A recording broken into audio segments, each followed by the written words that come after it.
Todo voo começa e termina aqui. Uma extensão de asfalto queimada por motores a jato e marcada com borracha. Mas nem todas as pistas são iguais. Uma das mais perigosas do mundo é a pista 35L, no aeroporto de Congonhas, no Brasil. É um aeroporto que podia apresentar uma surpresa num dado momento. Em julho de 2007, o voo 3054 da TAM se torna sua mais recente vítima. Desacelerar. Desacelerar. Impossível! A pista deixa 199 pessoas mortas. Ela será cuidadosamente examinada e terá sua história revista. Os investigadores precisam desesperadamente saber por que a pista 35L é tão perigosa 35L. antes que mais pessoas morram.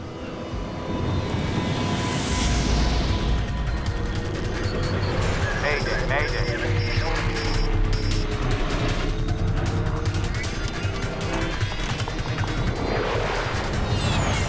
Mayday, desastres aéreos. Esta é uma história real baseada em relatórios oficiais e relatos de testemunhas. Tragédia em São Paulo. 17 de julho de 2007, São Paulo, Brasil. Uma forte chuva cai sobre a maior cidade do Brasil. São Paulo vive esse tipo de dilúvio regularmente durante as chuvas de inverno. A chuva torrencial deixa o tráfego intenso ao redor do aeroporto de Congonhas. A 800 quilômetros dali, o voo 3054 da TAM está a caminho, vindo da cidade de Porto Alegre. O Airbus A320 partiu para São Paulo cerca de 90 minutos atrás. Para os 181 passageiros a bordo, este é um voo doméstico de rotina. Entretanto, algo inesperado aconteceu. O comandante Henrique Stefanini de Sacco e seu primeiro copiloto, Kleiber Lima, acabaram de saber que a chuva pesada levou ao fechamento temporário da pista 35L, a principal pista no seu destino. Disseram quando irá reabrir? Não. Prepare uma alternativa para o caso de precisarmos.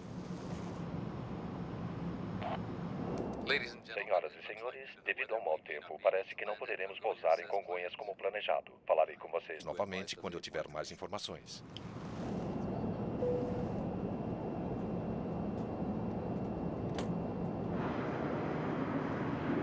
O aeroporto de Congonhas é um dos mais movimentados do mundo. Aviões decolam e pousam aqui a cada 90 segundos, com um fluxo constante de pessoas e carga para os centros econômicos do país.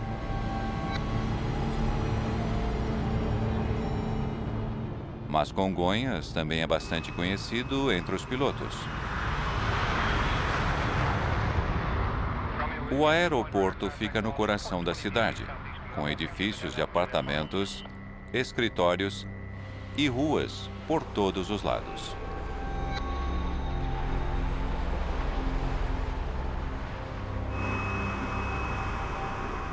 A pista 35L tem menos de 2.000 metros de comprimento, curta para grandes jatos. E pior ainda, ela fica no topo de uma colina, com uma queda acentuada de todos os lados.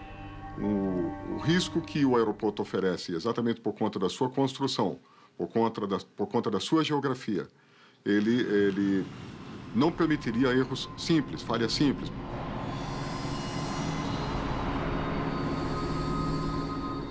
O comandante Carlos Camacho é o diretor de segurança de voo do Sindicato Nacional dos Aeronautas. Quando se aproxima da pista, ali sim, ali o estresse ele sobe muito, ele eleva bastante, porque a visão de túnel, o volume de adrenalina na circulação sanguínea aumenta muito. Nós enxergamos como um porta-aviões. E isso faz de Congonhas um dos aeroportos mais traiçoeiros do mundo.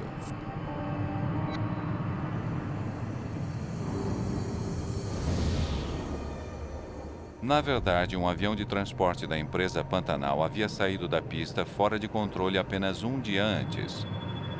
E alguns meses atrás, um desastre foi evitado por pouco, quando um Boeing 737 derrapou até conseguir parar pouco antes do final da pista 35L.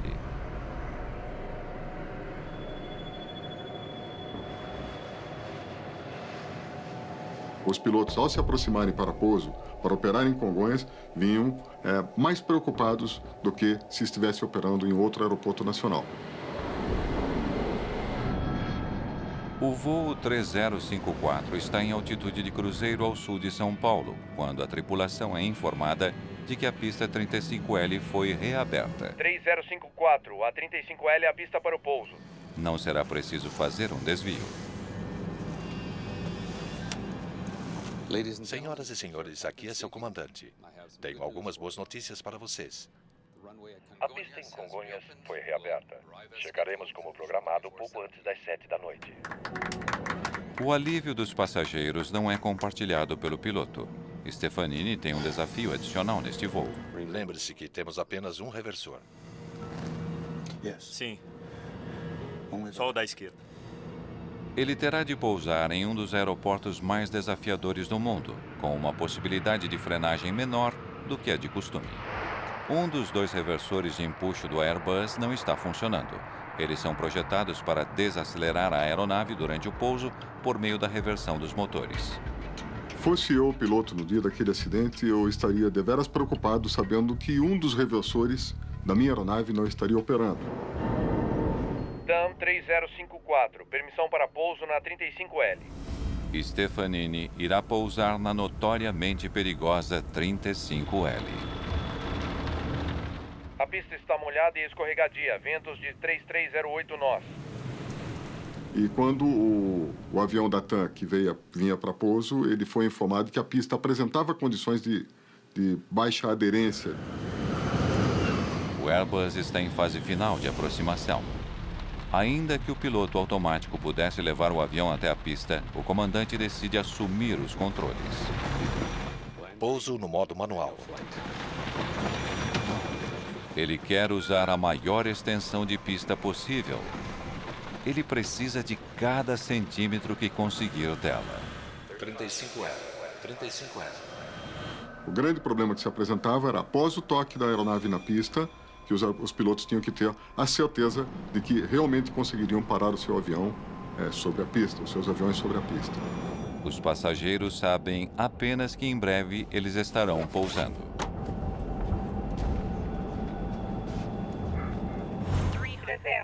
300. Agora eles estão a apenas 300 metros acima da cidade. O Airbus está alinhado com o centro da pista. Centro. Condições da pista. 200. Sem. Um ponto agora? Tudo bem. As rodas do avião irão tocar a pista de Congonhas em questão de segundos. 20. Retardar.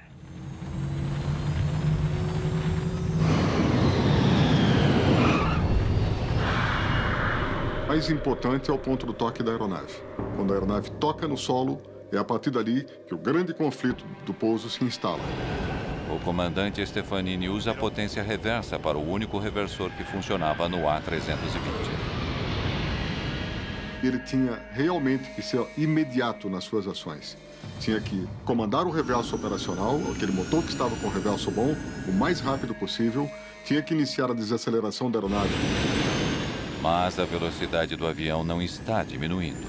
Reversor número 1 apenas. A este ritmo, ele irá usar todos os 1.945 metros da pista em menos de 30 segundos.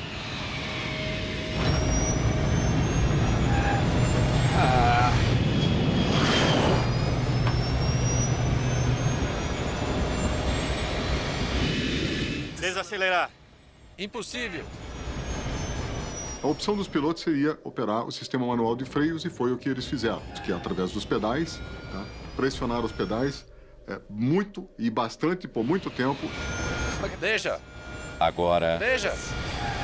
a aeronave misteriosamente puxa para a esquerda. Vire! Vire! É quase como se agisse por conta própria.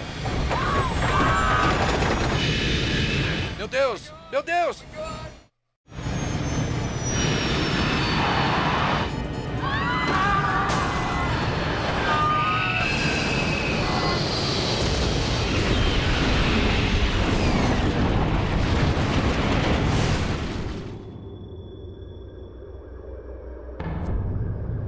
O voo 3054 atinge um edifício da TAM Linhas Aéreas e um posto de gasolina ao lado. Quase 200 bombeiros correm até o local e enfrentam um violento incêndio com combustível queimando a quase 1000 graus Celsius.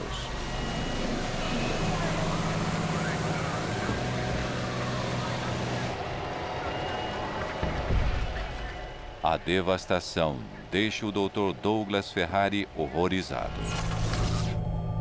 Essa explosão, ela espalhou um fogo na área. Então, no posto de gasolina houve um incêndio no posto, matou as pessoas que estavam abastecendo, queimou toda a estrutura do posto, irreconhecível. Ele esperava tratar dos sobreviventes, mas agora ele teme que estejam todos mortos. Nós tínhamos 3, 4 carros incendiando e nesses carros eu vi uma mãe com uma criança morta. O avião inteiro está envolto em chamas. Há pouca esperança para qualquer um dentro dele. Mas havia outro perigo. Enormes quantidades de combustível nos tanques de armazenamento abaixo do posto de gasolina poderiam explodir a qualquer momento. Quando o avião bateu, ele quebrou as asas e ele jogou combustível para toda a região, o local. E havia um risco, naquele momento, de uma explosão do posto de gasolina. As equipes de resgate esperam conseguir salvar as pessoas no edifício da TAM, mas com o fogo fora de controle, eles terão de agir rapidamente.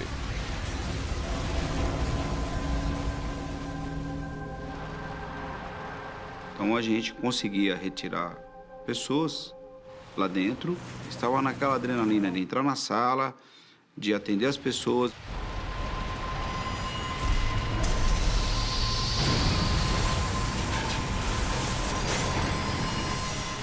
O Dr. Ferrari faz uma descoberta sombria dentro dos escritórios da TAM.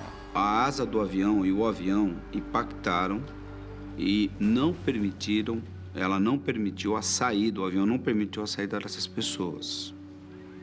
O bombeiro estava comigo, eu estava atrás e ele foi retirando os corpos e colocando na calçada. A minha sensação era muito ruim. Mas alguns funcionários de escritório são localizados em outra parte do edifício e a equipe de resgate se apressa para colocá-los em segurança. Do lado direito da asa, salvaram muito mais de 10 pessoas. Quase 20 pessoas saíram dali daquele prédio, correram. Na aeronave não houve sobreviventes. 199 pessoas estão mortas, incluindo uma dúzia de pessoas no posto de gasolina e no edifício da TAM. É o pior acidente de aviação na história da América do Sul. As caixas pretas não vão durar muito tempo naquele calor. O tenente-coronel Fernando Camargo é investigador de acidentes da CENIPA, a agência de segurança de aviação do país. Em aeronaves modernas, os gravadores são o núcleo de qualquer investigação. Por isso, quando chegamos ao local do acidente e vimos a violência do fogo, ficamos realmente preocupados com a integridade dos dados.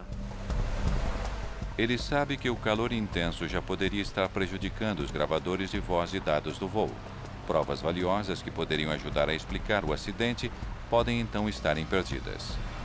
O coronel Camargo e sua equipe sabem que no dia anterior outro avião havia deslizado para fora da pista 35L. Sabíamos que teríamos de fazer uma investigação completa da pista. Se aquela pista com chuva provocou este acidente, outro desastre poderia acontecer novamente e logo. Há uma enorme pressão para se descobrir exatamente o que aconteceu com o voo 3054. Eu sabia que havia um vídeo do sistema de vigilância. Esse é o momento do acidente, deve ser ele. O sistema de vigilância do aeroporto havia registrado o Airbus acelerando em direção ao final da pista. Este vídeo poderia responder inúmeras questões. Vamos ver de novo, por favor. Mas a colisão com o edifício havia ocorrido fora do alcance das câmeras. Podemos ver isso de um ângulo diferente? Ainda que o vídeo não mostre a colisão, ele poderia conter pistas importantes. Você tem o registro de pouso de outros A320? Tudo bem, vamos ver de novo. Nós comparamos o tempo gasto por cada avião. 7, 8, 9 segundos. Em um pouso normal, a aeronave levaria algo em torno de 9 segundos para passar por esta câmera. Muito bem, agora o avião do acidente, por favor. E o avião que sofreu o acidente levou 3 segundos. 3 segundos? Aquilo nos deixou um tanto intrigados. Por que o avião do acidente estava 3 vezes mais rápido do que os outros A320 em pousos normais? 4 horas após o acidente, os bombeiros ainda lutam para combater a violência do fogo. O fogo era intenso, com muito combustível que o mantinha queimando. Camargo está desesperado para conseguir acesso à seção da cauda, onde estão as 2 caixas pretas. Eles concentraram seus esforços na parte de trás da aeronave. Finalmente, os bombeiros controlam as chamas o suficiente para apanhar os gravadores. Mas pode ser tarde demais. Elas podem resistir ao fogo até uma determinada temperatura. Depois disso, não há garantia de que os dados serão preservados. Os gravadores serão enviados a Washington para serem examinados pelo Conselho Nacional de Segurança nos Transportes.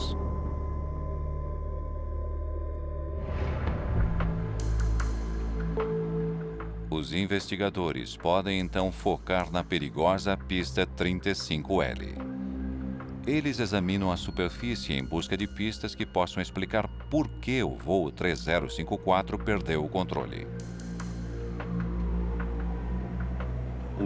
Caminhamos pela pista procurando evidências, marcas da aeronave, o ponto onde ela teria desviado para fora da pista.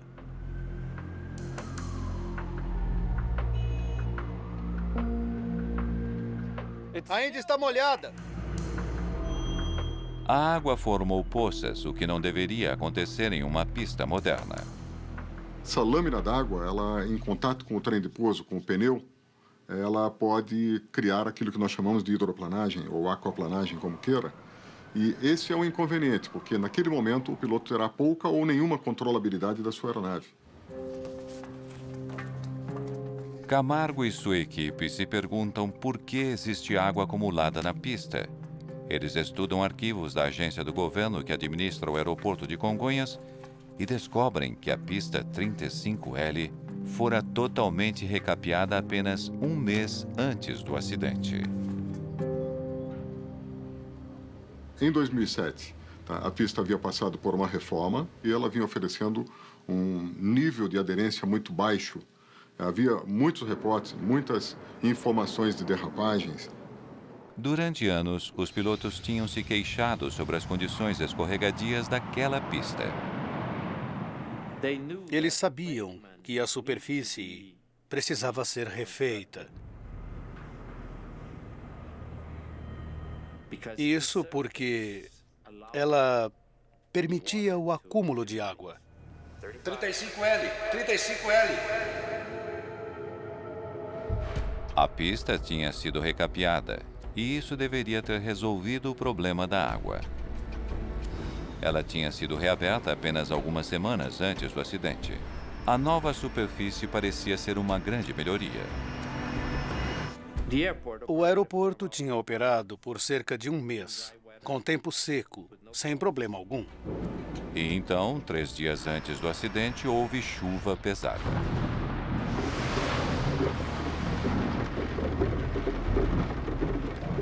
E com a chuva, problemas antigos que supostamente estariam resolvidos voltaram a surgir. Na noite do acidente, o grande problema que lá havia era ainda a questão da água. Tá? As aeronaves ainda estavam reportando que havia dificuldade para frenar. A pista está molhada e escorregadia.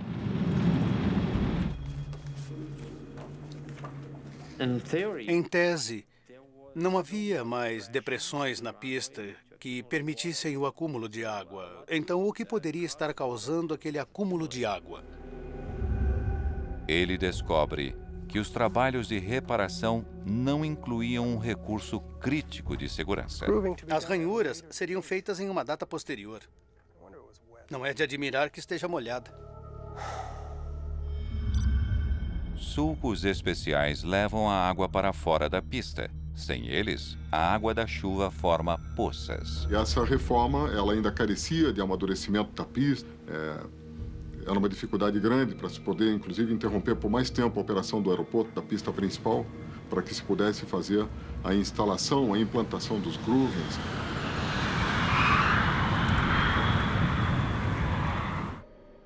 Aumentam as evidências sobre o fato de a superfície comprometida da pista 35L ter tido um papel crucial no pior acidente de avião do Brasil. O coronel Camargo se preocupa com o fato de que as conhecidas chuvas do Brasil possam trazer mais catástrofes na pista. Logo após o acidente, nós recomendamos a suspensão das operações das aeronaves regulares em condições de chuva. As autoridades do aeroporto cumprem a determinação, fechando a pista 35L até que respostas sejam encontradas. Mas a principal pista em um dos aeroportos mais movimentados do mundo não pode permanecer fechada por muito tempo. É preciso descobrir o que provocou este acidente, o mais rápido possível. O foco se volta para os reversores de empuxo do A320.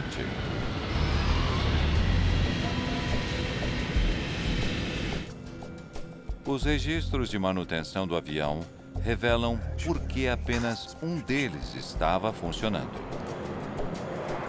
4 dias antes do acidente, mecânicos haviam desativado o reversor de empuxo do motor direito para manutenção de rotina. Mas o avião havia voado sem incidentes durante 4 dias. O avião havia não apenas pousado repetidamente com o reversor de empuxo, mas havia também pousado em segurança na pista 35L.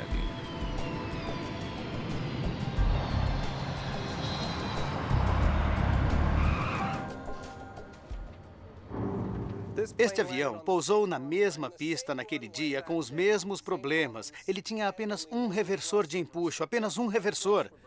Pousou sem qualquer tipo de problemas. Então, por que essa aterrissagem teria terminado em desastre?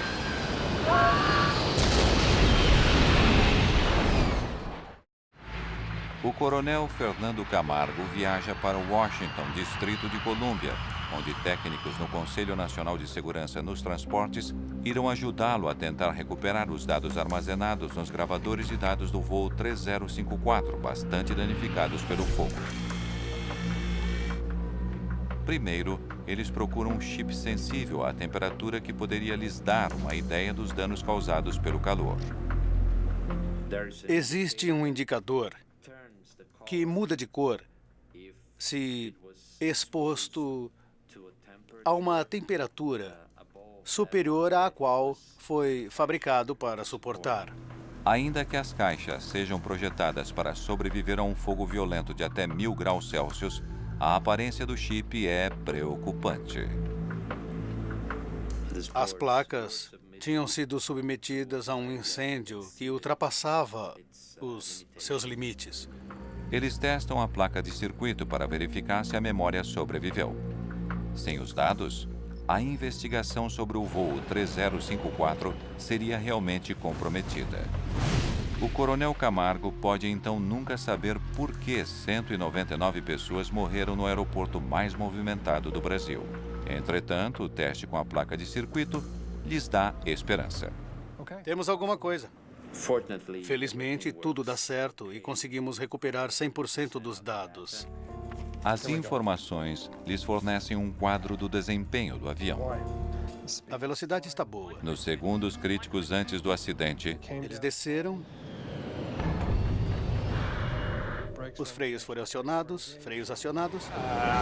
os dados confirmam que os freios de pé estavam funcionando corretamente e que o A320 não derrapou ou deslizou. Aqui.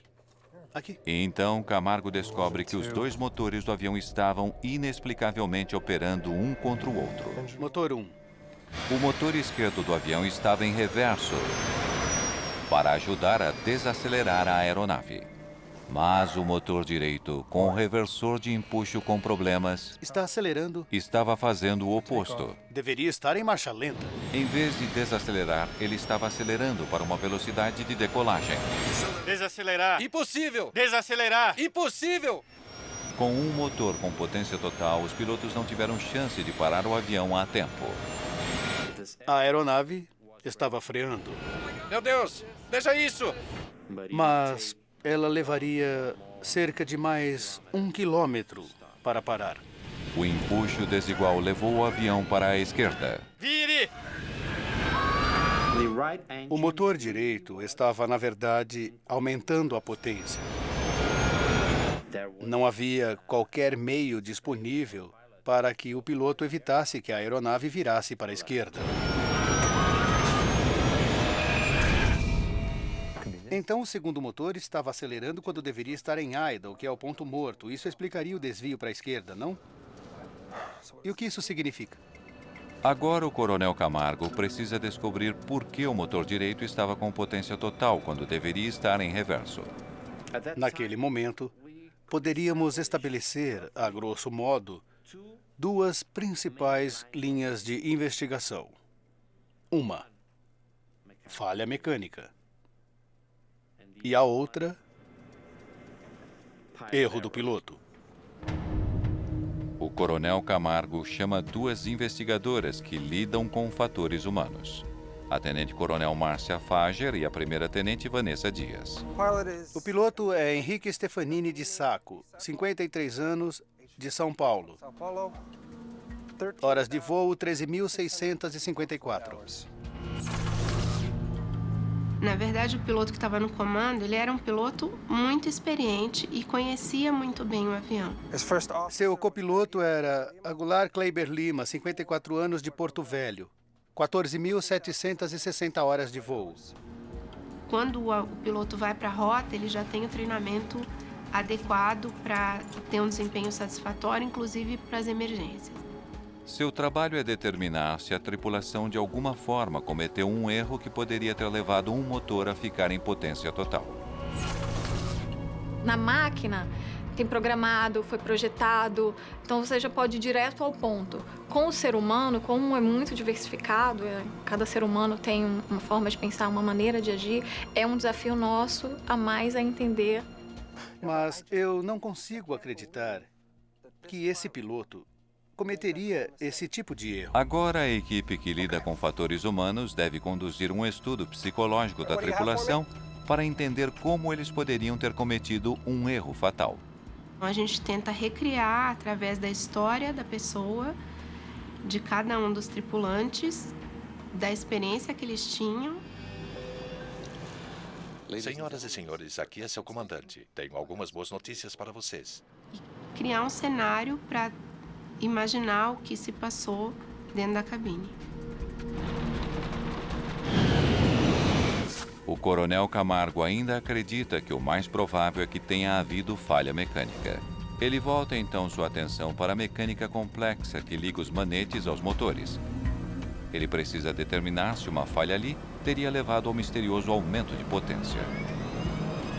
Começamos a estudar o sistema de potência. Cada componente do sistema, desde o manete até o motor. Sabemos que não é o FADEC. Não há nada de errado com os motores. Portanto, resta apenas um componente que poderia ter causado o problema: o mecanismo que liga os manetes aos motores. Um dispositivo chamado de Artificial Fuel Unit, ou AFU. Investigadores se perguntam se esse dispositivo falhou, deixando os motores em potência total, mesmo que os pilotos tenham colocado o manete em idle. Entretanto, tal falha é muito improvável.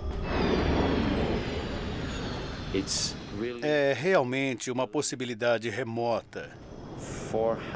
Em 400 mil horas de voo, teríamos apenas uma ocorrência como essa.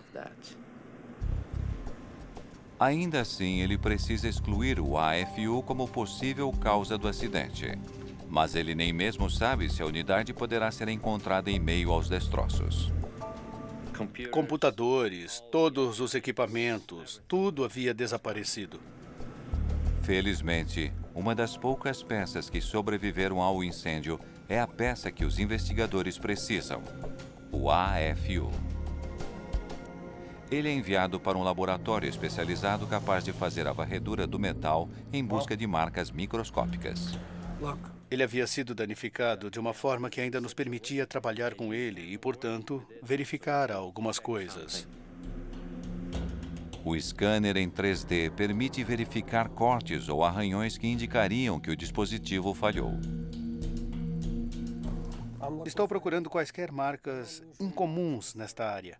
Se conseguíssemos descobrir qualquer marca, qualquer prova da posição desta engrenagem, poderíamos verificar o manete e descobrir a posição real do manete de potência. Mas não encontram qualquer evidência de que o AFU tenha funcionado de forma incorreta. Tudo bem, embale isso e vamos para casa. Não encontramos nada. Nenhuma marca, nenhuma evidência. O coronel Camargo conclui que não houve falha mecânica na configuração errônea do motor direito. Ele tem de supor que, por algum motivo, a tripulação deixou o manete direito em potência total depois de pousar o Airbus. Vire! Vire! Meu Deus! Vire! Vire! Vire! Vire! Em São Paulo, a equipe que lida com fatores humanos se volta para o gravador de vozes da cabine, ou CVR. Eles precisam entender o estado mental dos pilotos quando se aproximavam de São Paulo na noite do acidente. Através das informações do CVR, nós podemos ter uma noção de como era a dinâmica da tripulação. Eles constatam que o comandante Stefanini estava bastante preocupado com as condições da pista. Pergunte a ele sobre a chuva, condições da pista, se a pista está escorregadia. Tem aproximação final. 2 quilômetros de distância. Poderia confirmar condições? A pista está molhada e escorregadia. Molhada e escorregadia. Então, o piloto vem pro pouso já tenso. Se ele encontra uma situação que é mais crítica do que o normal, com relação à chuva, a pista está escorregadia, essa tensão pode afetar a percepção daquele piloto, a atenção. 35L. Ao que parece, então, a ansiedade de Stefanini sobre a pista 35L e não a pista em si foi a principal causa deste acidente. Camargo agora se concentra nas ações da tripulação. Acho que está pronto, senhor. Muito obrigado. Eles precisam entender como os manetes foram usados antes do acidente. Usando o gravador de dados do voo, os investigadores focam primeiro no pouso anterior àquele em Congonhas. Descobrimos que o mesmo piloto, o comandante, fora quem pilotava e fizera o pouso anterior, e em Congonhas. Primeiro, como eles pousaram em Porto Alegre? Muito bem. Os 2 manetes à frente durante a aproximação. Eles descobrem que durante o pouso anterior em Porto Alegre, o comandante Stefanini puxou os 2 manetes. procedimento correto para pousar com apenas um reversor. E agora ambos os manetes em reverso. No momento do acidente, o procedimento correto era o piloto colocar os dois manetes em idle e então os dois em reverso, como se não houvesse problema algum com os reversores. Eles estabelecem que no dia do acidente, o comandante Stefanini tinha efetuado o procedimento correto para pouso com apenas um reversor. Sem reversor número 2. Freios automáticos ativados. Velocidade diminuindo.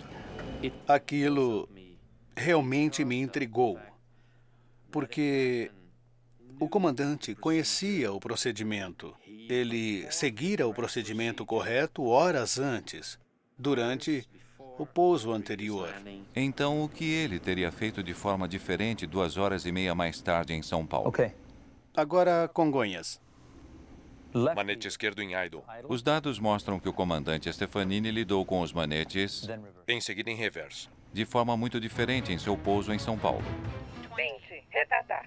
Em vez de puxar ambos os manetes, ele colocou apenas o motor esquerdo em idle, deixando o da direita em potência total. E então, quando a aeronave tocou o solo, ele ativou apenas o reversor da esquerda, deixando novamente o motor direito em potência total.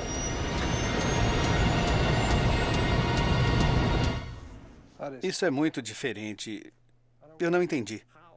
Como alguém que conhecia a aeronave, que conhecia o procedimento correto, que havia executado o procedimento correto, como ele poderia fazer algo diferente?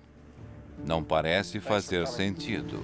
Podemos precisar da sua ajuda nisso. Até que Camargo pede a ajuda de outro piloto. Só então ele descobre um detalhe importante que poderia explicar o que o comandante fez.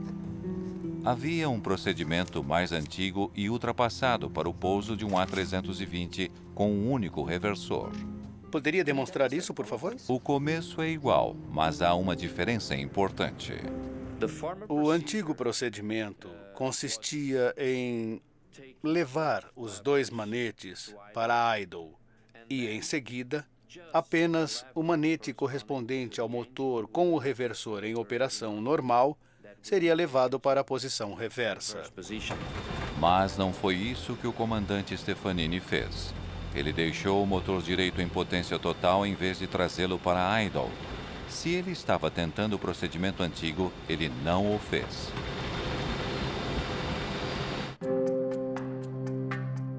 Os investigadores verificam que o comandante Stefanini não fora o primeiro piloto a cometer tal erro. Vários acidentes tinham acontecido ao redor do mundo, e a causa era idêntica. Pilotos lidando de forma incorreta com o procedimento de pouso no caso de um reversor fora de operação, levando inadvertidamente um manete em potência total. Aquele antigo procedimento tinha levado pilotos ao erro. A Airbus finalmente alterou o procedimento para reduzir precisamente o risco daquele erro. O fabricante mudou o procedimento e determinou que ambas as manetes de aceleração dos motores viriam juntas para a posição idle, para a posição marcha lenta, e em seguida, após o toque, ambas viriam para a posição reversa.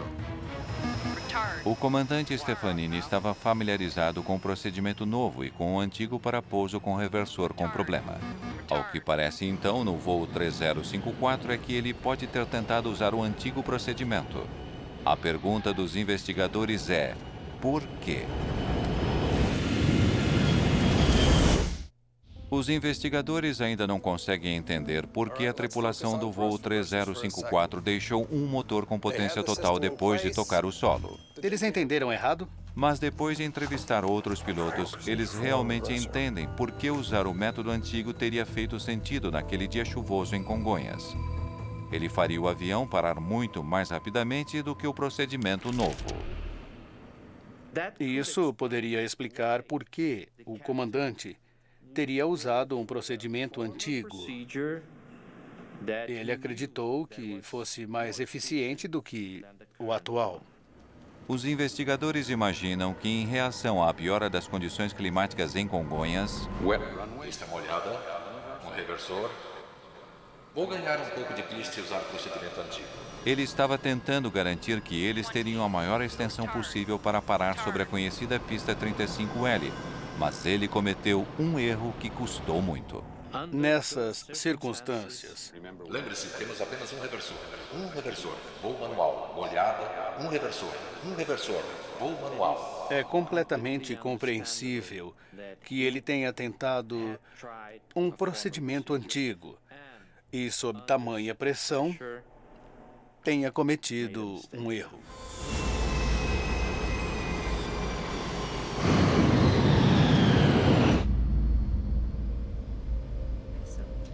A primeira-tenente Vanessa Dias recria os momentos finais do voo em um simulador. Motor 1 em idle, motor 2 permanece para a decolagem. Ela percebe que, em um cockpit escuro, teria sido difícil ver a posição dos manetes. Motor 1 em reverso, não toque o número 2. Freios.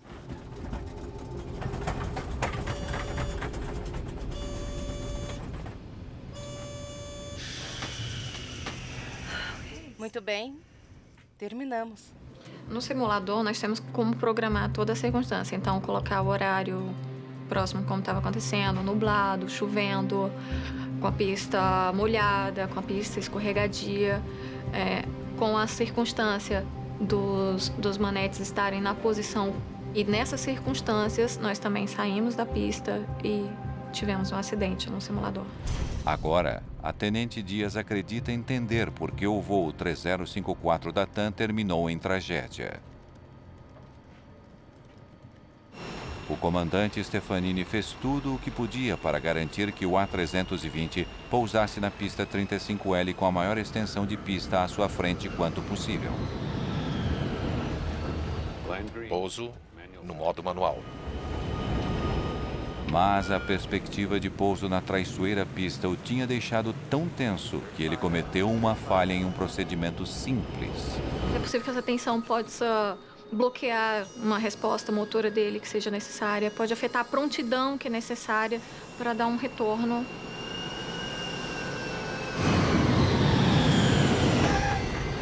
Não houve nenhum alarme para alertá-los de que um motor estava acelerando, enquanto o outro estava em reverso.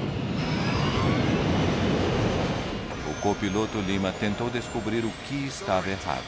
Desacelerar. Mas em uma cabine escura, Impossível. e com a tensão de um pouso que não está correndo bem, ele não percebeu a posição errada do manete. Desacelerar. Desacelerar. Impossível. A gente percebe através da escuta que eles não estavam conseguindo perceber o que estava acontecendo na aeronave.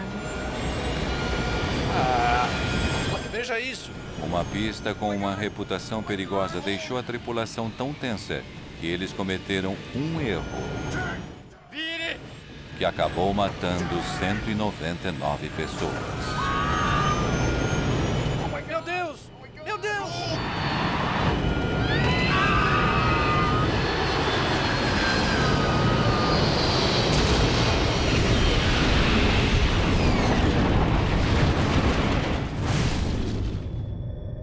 Desde o acidente com o voo 3054, as pistas em Congonhas receberam ranhuras e são inspecionadas regularmente. Novas regras estão em vigor exigindo procedimentos de pouso em tempo de chuva. Em tempo chuvoso, você precisa ter todos os reversores funcionando. Mas, apesar desses esforços para melhorar a segurança em Congonhas, muitos pilotos duvidam que a situação esteja melhor. Não é mais seguro porque ele continua sendo um aeroporto crítico. A eliminação total, absolutamente total, das operações em dias de chuva ou com pista molhada significaria, sim, um incremento significativo das condições de segurança desse aeroporto. O que está claro é que ainda hoje a pista 35L não conseguiu afastar sua reputação de uma pista mortal. 35L. Versão Marshmallow, São Paulo.